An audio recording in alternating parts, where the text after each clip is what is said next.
Hi guys, welcome to my channel. ಇದು ನನ್ನ ಶ್ರೀಮಂತದ video. So ನನ್ನ ಶ್ರೀಮಂತ ತುಂಬ ಸಿಂಪಲ್ಲಾಗಿ ಮನೆಯಲ್ಲೇ ಮಾಡಿಕೊಂಡಿದ್ದು. ತುಂಬ ಏನು ಗ್ರ್ಯಾಂಡಾಗೆಲ್ಲ ಏನು ಮಾಡ್ಕೊಂಡಿಲ್ಲ, ಮನೆಯಲ್ಲೇ ಸಿಂಪಲ್ಲಾಗಿ ಡೆಕೋರೇಷನ್ ಮಾಡಿ ಕರೆದ್ಬಿಟ್ಟು, ಸೊ ನಮ್ಮ ನೆಂಟರನ್ನೆಲ್ಲ ಕರೆದ್ಬಿಟ್ಟು ಮಾಡಿಕೊಂಡಿದ್ದು. ತುಂಬ ಸಿಂಪಲ್ಲಾಗೆ ಅನ್ನಿಸ್ತು ಆ್ಯಂಡ್ ಸಿಂಪಲ್ಲಾಗಾದ್ರೂ ತುಂಬ ಖುಷಿ ಆಯಿತು. ಯಾಕಂತಂದರೆ ಎಲ್ಲ ಹೆಣ್ಮಕ್ಳ ಲೈಫಲ್ಲಿ ಈ ಸೀಮಂತ ಅನ್ನೋದು ಒಂದು ತುಂಬ ಒಂದು ಪ್ರತ್ಯೇಕವಾಗಿರೋ ಮೆಮೊರಿ ಅಂತ ಹೇಳ್ಬೋದು. ಏಕೆಂತಂದರೆ ತುಂಬ ಜನಕ್ಕೆ ಮದುವೆಗಳಾಗ್ತಾ ಇರುತ್ತೆ, ಆದರೆ ಮಕ್ಕಳಾಗೋದೇ ತುಂಬ ಕಷ್ಟ ಇರುತ್ತೆ ಇವಾಗಿನ ಸಿಚುಯೇಷನಲ್ಲಿ. ಬಟ್ ಆ ಥರದ್ದು ಒಂದು ಸಮಯ ನಮಗೆ ಬಂದಿದೆ, ಅದನ್ನು ನಾವು ಸೆಲೆಬ್ರೇಟ್ ಮಾಡ್ಕೊತಾ ಇದ್ದೀವಿ ಅಂತಂದರೆ ನಿಜವಾಗ್ಲೂ ಹೇಳ್ಬೇಕಂದ್ರೆ ತುಂಬ ಖುಷಿ ಆಗುತ್ತೆ. ಇನ್ನು ಸೀಮಂತ ಶಾಸ್ತ್ರಕ್ಕೆ ಎಲ್ಲರೂ ಬಂದು ನಮ್ಮ ಮಗುನ ಅವರು ಹರಿಸೋದಾಗಿರ್ಬೋದು, ಅವರ ಆಶೀರ್ವಾದ ನಮಗೆ ತಗೊಳ್ಳೋದಾಗಿರ್ಬೋದು, ಅದು ಕೂಡ ತುಂಬ ಚೆನ್ನಾಗಿ ಅನ್ನಿಸ್ತಾ ಇರುತ್ತೆ. ಇನ್ನು ಸೀಮಂತ ಶಾಸ್ತ್ರ ಯಾಕಪ್ಪ ಮಾಡ್ತಾರೆ ಅಂತ ಹೇಳಿದ್ರೆ, ಇವಾಗೆಲ್ಲನೂ ಟ್ರೆಂಡಿಂಗಿಗೂ ಮಾಡ್ಕೊತಾರೆ. ಬಟ್ ಆ್ಯಕ್ಚುಲಾಗಿ ಸೀಮಂತ ಶಾಸ್ತ್ರ ಏನಕ್ಕೆ ಮಾಡ್ತಾರೆ ಅಂತ ಹೇಳಿದ್ರೆ, ಎಲ್ಲ ಹಿರಿಯರು ಬಂದು ತಾಯಿನ ಮತ್ತು ಮಗುನ ಆಶೀರ್ವಾದ ಮಾಡಲಿ ಅಂತ ಹೇಳಿಬಿಟ್ಟು. ಸೊ ತಾಯಿ ಮಗು ಚೆನ್ನಾಗಿರಬೇಕು, ಒಳ್ಳೆ ಆರೋಗ್ಯವಾಗಿರಬೇಕು, ಹೆರಿಗೆ ಸಮಯದಲ್ಲಿ ಯಾವುದೇ ಥರದ ತೊಂದರೆಗಳು ಬರ್ದಿರ ಎಲ್ಲ ಸುಖವಾಗಿ ಆಗಬೇಕು ಅಂತ ಹೇಳಿ ಬಂದು ಹರಿಸ್ಬಿಟ್ಟು ಆಶೀರ್ವಾದ ಮಾಡ್ತಾರೆ. ಹಾಗೆಯೇ ತಾಯಿ ತುಂಬ ಸಂತೋಷವಾಗಿರಬೇಕು ಗರ್ಭಿಣಿ ಸಮಯದಲ್ಲಿ ಅಂತ ಹೇಳ್ತಾರಲ್ವ. ಸೊ ಹಾಗಾಗಿ ಗರ್ಭಿಣಿ ಆದಾಗ ತಾಯಿ ಎಷ್ಟು ಸಂತೋಷವಾಗಿರ್ತಾರೋ, ಎಷ್ಟು ನೆಮ್ಮದಿಯಾಗಿರ್ತಾರೋ, ಅದು ಎಲ್ಲನೂ ಪಾಸಿಟಿವ್ ಆಗಿ ಇರುತ್ತೆ. ಅದೇ ಎನರ್ಜಿ ಮಗುಗೂ ಕೂಡ ಟ್ರಾನ್ಸ್ಫರ್ ಆಗುತ್ತೆ. ಆ್ಯಂಡ್ ಬಸರಿ ಬಯಕೆ ಅಂತ ಇರುತ್ತಲ್ಲ, ಸೊ ಈ ಟೈಮಲ್ಲಿ ಬಸರಿ ಬಯಕೆ ಆಗಿರ್ಬೋದು, ಗರ್ಭಿಣಿಗೆ ಏನು ಇಷ್ಟನೋ ಅದನ್ನು ಮಾಡಿಡೋದಾಗಿರ್ಬೋದು, ಅವ್ರೇನು ಕೇಳ್ತಾರೋ ಅದನ್ನು ತಂದು ಕೊಡೋದಾಗಿರ್ಬೋದು. ಹಾಗೆ ಅವ್ರಿಗೆ ಮನಸ್ಸಿಗೆ ಮಾನಸಿಕವಾಗಿ ಅವರು ತುಂಬ ಸಂತೋಷವಾಗಿರಬೇಕು, ನೆಮ್ಮದಿಯಾಗಿರಬೇಕು ಅಂತ ಹೇಳಿ ಕೂಡ ಮಾಡ್ತಾರೆ. ಇನ್ನೊಂದು, ಇದು ನಮಗೆ ಲಾಸ್ಟ್ ಮೂಮೆಂಟಲ್ಲಿ ಮಾಡೋದ್ರಿಂದ ಒಂದು ಸ್ವಲ್ಪ ಹೆರಿಗೆ ಭಯನೂ ಆಗ್ತಾ ಇರುತ್ತೆ. ಹೇಗಿರುತ್ತೋ ಏನೋ ಗೊತ್ತಿಲ್ಲ ಅಂತ ಹೇಳಿಬಿಟ್ಟು ಫಸ್ಟ್ ಟೈಮ್ ಇರೋರಿಗೆ ಹೆರಿಗೆ ಭಯ ಅನ್ನಿಸ್ತಾ ಇರುತ್ತೆ. ಹೇಗಿರುತ್ತೋ, ಪೇಯ್ನ್ಸ್ ಹೆಂಗಿರುತ್ತೋ ಅದೆಲ್ಲನೂ ಇದು ಕಡಿಮೆ ಮಾಡಿ ಏನೋ ಒಂಥರ ತಾಯಿಗೆ ತುಂಬ ಮಾನಸಿಕವಾಗಿ ನೆಮ್ಮದಿ ಅಂತ ತಂದುಕೊಡುತ್ತೆ ಈ ಶಾಸ್ತ್ರ ಅಂತಲೇ ಹೇಳ್ಬೋದು. ಹಾಗೆಯೇ ಈ ಸಮಯದಲ್ಲಿ ಪೂಜೆ ಮಾಡೋದ್ರಿಂದ ಕೆಲವೊಂದು ನಕಾರಾತ್ಮಕ ಶಕ್ತಿಗಳಂತ ಏನಿರುತ್ತೆ, ಸೊ ಅವೆಲ್ಲನೂ ದೂರ ಆಗೋಕ್ಕೆ ಒಳ್ಳೆ ಟೈಮ್ ಅಂತ ಹೇಳ್ಬೋದು. ಯಾಕಂತಂದರೆ ಮಂತ್ರಗಳೆಲ್ಲ ಹೇಳಿ ಪೂಜೆ ಮಾಡೋದ್ರಿಂದ ತಾಯಿಗೆ ಮಗುಗೆ ಯಾವುದೇ ಥರದ ನಕಾರಾತ್ಮಕ ಶಕ್ತಿಗಳು ಆಗದೇ ಇರಲಿ, ಅವ್ರಿಗೆ ಒಂದು ಪಾಸಿಟಿವ್ ವೈಬ್ ಇರಲಿ ಅಂತ ಕೂಡ ಈ ಸಮಾರಂಭನ ಮಾಡ್ತಾರೆ ಅಂತಲೇ ಹೇಳ್ಬೋದು. ಅದೇ ಥರನೇ ಈ ಶಾಸ್ತ್ರಗಳು ಮಾಡೋದ್ರಿಂದ ಮಗು ಬೆಳವಣಿಗೆನೂ ಚೆನ್ನಾಗಾಗತ್ತೆ ಅಂತ ಹೇಳ್ಬೋದು. ನಿಮಗೆ ಡೌಟ್ ಬರ್ಬೋದು, ಈ ಶಾಸ್ತ್ರಗಳು ಈ ಫಂಕ್ಷನ್ ಮಾಡಿದ್ರೆ ಮಗು ಬೆಳವಣಿಗೆ ಹೇಗೆ ಆಗುತ್ತೆ ಅಂತ ಹೇಳ್ಬಿಟ್ಟು.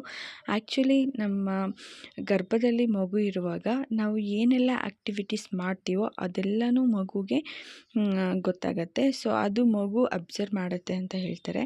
ಹಾಗೆಯೇ ತಾಯಿದು ಬಳೆ ಸೌಂಡ್ ಆಗಿರ್ಬೋದು, ಸಾಂಗ್ಸ್ ಹೇಳೋದಾಗಿರ್ಬೋದು, ಮೆಲೋಡಿ ಸಾಂಗ್ಸು, ಮತ್ತು ಮಂತ್ರಗಳೆಲ್ಲ ಓದ್ತಾ ಇರ್ತಾರಲ್ಲ ಪೂಜೆ ಮಾಡುವಾಗ, ಅದು ಅಬ್ಸರ್ವ್ ಮಾಡ್ಕೊಳ್ಳೋದಾಗಿರ್ಬೋದು. ಸೊ ಈ ರೀತಿ ಎಲ್ಲ ಮಾಡುವಾಗ ಅದರದ್ದು ಬ್ರೈನು ಚೆನ್ನಾಗಿ ಡೆವಲಪಿಂಗ್ ಆಗುತ್ತೆ ಬೇಬಿದು ಅಂತಲೇ ಹೇಳ್ಬೋದು. ಸೊ ಹಾಗಾಗಿ ಅದು ಕೂಡ ಒಂದು ರೀಸನ್ನು ಈ ಥರ ಶಾಸ್ತ್ರಗಳು ಮಾಡೋದು ಅಂತ ಹೇಳ್ತಾರೆ ದೊಡ್ಡವರು. ಮಗು ತಾಯಿ ಹೊಟ್ಟೆಯಲ್ಲಿರುವಾಗ ತಾಯಿ ಏನೆಲ್ಲ ಅಭ್ಯಾಸ ಮಾಡ್ಕೊಂಡಿರುತ್ತೆ ಅದೆಲ್ಲ ಕೂಡ ಮಗುಗೆ ಗೊತ್ತಾಗತ್ತೆ. ಅದು ಮಗುಗೂ ಫ್ಯೂಚರಲ್ಲಿ ಬರುತ್ತೆ ಅಂತ ಹೇಳ್ತಾರೆ. ಅದಕ್ಕೇ ದೊಡ್ಡವ್ರು ಹೇಳ್ತಾರೆ, ಒಳ್ಳೆ ಬುಕ್ಸನ್ನು ಓದಬೇಕು, ಒಳ್ಳೆ ಮೆಲೋಡಿ ಸಾಂಗ್ಸನ್ನು ಕೇಳಬೇಕು. ಆದಷ್ಟು ಈ ಟೈಮಲ್ಲಿ ತುಂಬ ಯೋಚನೆ ಮಾಡೋದಾಗಿರ್ಬೋದು, ಟೆನ್ಷನ್ ತಗೊಳ್ಳೋದಾಗಿರ್ಬೋದು, ಇಲ್ಲ ಅಂತಂದರೆ ನೆಗೆಟಿವ್ ಆಗಿ ಯೋಚನೆ ಮಾಡೋದಾಗಿರ್ಬೋದು, ಇಲ್ಲ ಬೇರೆ ಎಲ್ಲ ವಿಷಯನೂ ತಲೆಗೆ ತುಂಬ್ಕೊಳ್ಳೋದಾಗಿರ್ಬೋದು, ಅಳೋದಾಗಿರ್ಬೋದು, ಆ ಥರ ಏನೂ ಮಾಡಬಾರ್ದು. ತುಂಬ ಒಳ್ಳೆಯದಾಗಿ ಯಾವಾಗಲೂ ಮನಸ್ಸನ್ನು ತುಂಬ ನೆಮ್ಮದಿಯಾಗಿ ಆರೋಗ್ಯವಾಗಿರಬೇಕು ಅಂತಲೇ ಹೇಳ್ತಾರೆ. ಹಾಗೆಯೇ ಒಳ್ಳೆ ಬುಕ್ಸನ್ನು ಓದಬೇಕು ಅಂತ ಹೇಳ್ತಾರೆ. ಫಾರ್ ಎಕ್ಸಾಂಪಲ್ ರಾಮಾಯಣ, ಮಹಾಭಾರತ, ಇಲ್ಲ ಅಂತಂದರೆ ಯಾವುದಾದ್ರೂ ಒಂದು ಕತೆ ಬುಕ್ಸ್ ಆಗಿರ್ಬೋದು. ಸೊ ಇದನ್ನೆಲ್ಲ ಓದೋದ್ರಿಂದ ಮಕ್ಳಿಗೂ ಕೂಡ ಅದೇ ಆ ಬುಕ್ಸಲ್ಲಿ ನಾವು ಏನು ಓದಿರ್ತೀವಲ್ಲ ಅದೇ ಒಂದು ಇದು ಬರುತ್ತೆ ಅಂತ ಹೇಳ್ಬೋದು. ಸೊ ಹಾಗಾಗಿ ಇದು ಆ್ಯಕ್ಚುಲಿ ಧಾರ್ಮಿಕ ಗ್ರಂಥಗಳಲ್ಲೂ ಕೂಡ ಇದು ಪ್ರೂವ್ ಆಗಿದೆ ಅಂತಲೇ ಹೇಳ್ತಾರೆ. ಏಕಂತಂದರೆ ಭಕ್ತ ಪ್ರಹ್ಲಾದನು ತನ್ನ ತಾಯಿಯ ಗರ್ಭದಲ್ಲಿದ್ದಾಗ ಆ ತಾಯಿ ಯಾವಾಗ್ಲೂ ವಿಷ್ಣುವನ್ನು ಪೂಜೆ ಮಾಡ್ತಿದ್ರು. ಸೊ ಆ ಥರ ಪೂಜೆ ಮಾಡೋದ್ರಿಂದ ಭಕ್ತ ಪ್ರಹ್ಲಾದ ಹುಟ್ಟಿದ ತಕ್ಷಣವೇ ವಿಷ್ಣುವಿಗೆ ತುಂಬ ಭಕ್ತನಾಗಿ ಹುಟ್ಟಿದ ಕೂಡಲೇ ತುಂಬ ಭಕ್ತಿಯಿಂದ ಪೂಜೆ ಮಾಡೋಕ್ಕೆ ಸ್ಟಾರ್ಟ್ ಮಾಡ್ಕೊತಾರೆ. ಸೊ ಈ ರೀತಿ ಎಲ್ಲನೂ ಎಕ್ಸಾಂಪಲ್ಸ್ ಇದ್ದಾವೆ.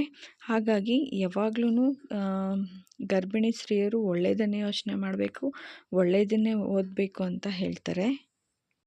ಹಾಗೆಯೇ ಇದೇ ಥರ ಎಕ್ಸಾಂಪಲು ನೀವು ರಾಮಾಯಣದಲ್ಲೂ ಕೂಡ ನೋಡ್ಬೋದು. ಶ್ರೀಕೃಷ್ಣನು ತನ್ನ ಸಹೋದರಿ ಸುಭದ್ರೆಗೆ ಚಕ್ರವ್ಯೂಹ ವಿದ್ಯೆಯನ್ನು ಹೇಳ್ಕೊಡ್ತಾ ಇರ್ತಾರೆ. ಆ ಸಮಯದಲ್ಲಿ ಆಕೆ ಗರ್ಭಿಣಿ ಆಗಿರ್ತಾರೆ. ಸೊ ಅಭಿಮನ್ಯು ಆಕೆ ಗರ್ಭದಲ್ಲಿರುವಾಗಲೇ ಅಭಿಮನ್ಯು ಕೂಡ ಆ ವಿದ್ಯೆಯನ್ನು, ಚಕ್ರವ್ಯೂಹ ವಿದ್ಯೆಯನ್ನು ಕಲ್ತಿರ್ತಾರೆ. ಸೊ ಈ ಥರ ತುಂಬ ಎಕ್ಸಾಂಪಲ್ಸ್ ಅನ್ನೋದು ಇದೆ ಮಹಾಭಾರತದಲ್ಲಾಗಿರ್ಬೋದು, ರಾಮಾಯಣದಲ್ಲಾಗಿರ್ಬೋದು.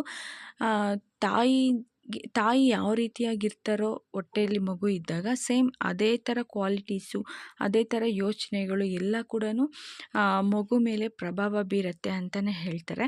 ಸೊ ಎಲ್ಲ ದೊಡ್ಡವರು ಅದೇ ಹೇಳ್ತಾರೆ. ಸೊ ಹಾಗಾಗಿ ಗರ್ಭಿಣಿಯಾಗಿರುವಾಗ ನಾವು ಯಾವ ರೀತಿಯಾಗಿ ಯೋಚನೆ ಮಾಡ್ತೀವಿ, ತುಂಬ ಪಾಸಿಟಿವ್ ಆಗಿ ಯೋಚನೆ ಮಾಡಬೇಕು. ತುಂಬ ಚೆನ್ನಾಗಿ ಮೆಲೋಡಿ ಸಾಂಗ್ಸ್ ಕೇಳಬೇಕು. ಮತ್ತು ಆ ಟೈಮಲ್ಲಿ ಸುಮ್ಮನೆ ಕೋಪ ಮಾಡ್ಕೊಳ್ಳೋದಾಗಿರ್ಬೋದು, ಇಲ್ಲ ಅಂತಂದರೆ ಜಗಳ ಮಾಡೋದಾಗಿರ್ಬೋದು, ಆ ರೀತಿ ಎಲ್ಲನೂ ಮಾಡೋಕ್ಕೋದ್ರೆ ಅದೇ ಎಫೆಕ್ಟು ಮಗು ಮೇಲೂ ಬೀಳುತ್ತೆ.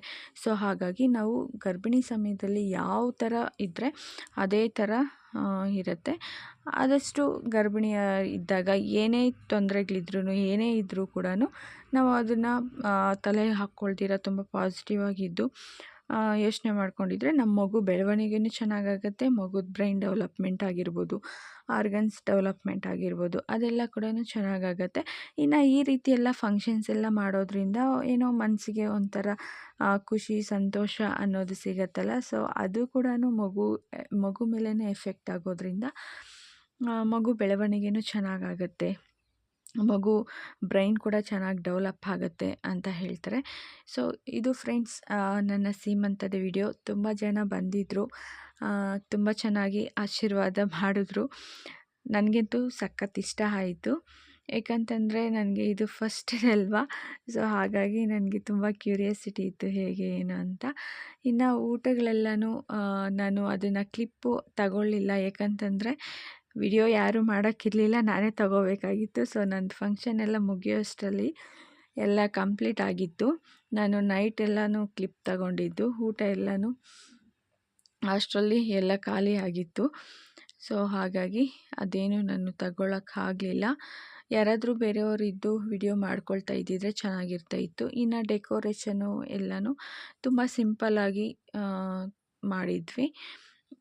ಯಾಕಂತಂದರೆ ನಾವು ನೋಡಿಕೊಂಡು ಬಜೆಟ್ ನೋಡಿಕೊಂಡು, ಆಮೇಲೆ ನಮ್ಮ ರಿಲೇಟಿವ್ಸ್ ಎಷ್ಟು ಜನ ಬರ್ತಾರೆ ಏನೋ ಅದೆಲ್ಲ ನೋಡಿಕೊಂಡು ನಾವು ಕೇಟ್ರಿಂಗೇ ಕೊಟ್ಟಿದ್ದಿದ್ದು, ಅಲ್ಲೇ ಏನು ಮಾಡಿಸಿರ್ಲಿಲ್ಲ. ಸೊ ಹಾಗಾಗಿ ಎಷ್ಟು ಜನ ಬರ್ತಾರೆ ಏನು ಅಂತೆಲ್ಲ ನೋಡಿಕೊಂಡು ತರಿಸಿದ್ವಿ. ಊಟ ಎಲ್ಲನೂ ಇನ್ನೂ ಉಳಿದೋಗ್ಬಿಟ್ಟು, ಒಬ್ಬಟ್ಟೊಂದು ಮಾತ್ರ ಖಾಲಿ ಆಗಿತ್ತಷ್ಟೇ, ಬೇರೆ ಎಲ್ಲನೂ ಹಾಗೇ ಉಳಿದಿತ್ತು.